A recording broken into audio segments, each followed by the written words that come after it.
சரியான முறையில் வளர்த்தாலும் அதுக்கு என்ன இருக்குது, நமக்கு சொர்க்கம் என்பது இருக்குது.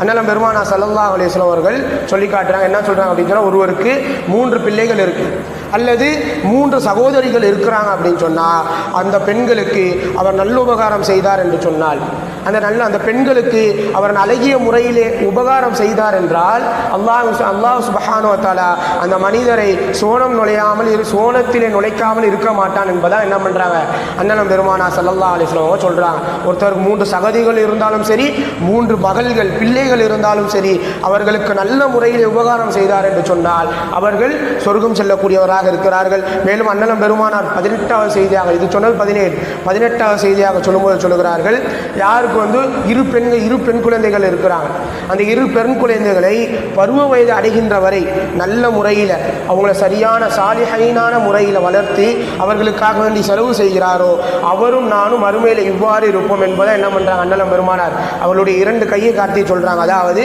அவரும் நானும் மறுமையில் எப்படி இருப்போம், யாருக்கு அப்படின்னு சொன்னால், தனக்கு 2 பெண் பிள்ளைகள் இருந்து அந்த பெண் பிள்ளைகளை யார் சரியான முறையிலே வளர்த்து எடுக்கிறாரோ, அவர்களுக்காக வேண்டி செலவு செய்கிறாரோ அவரும் நானும் மறுமையிலே இவ்வாறு இருப்போம் என்பதை என்ன பண்ணுறாங்க அண்ணலம் பெருமானார் 2 கைகளையும் 2 விரல்களையும் ஒன்றோடு ஒன்று இணைத்து என்ன பண்ணுறாங்க சொல்லி காட்டுறாங்க.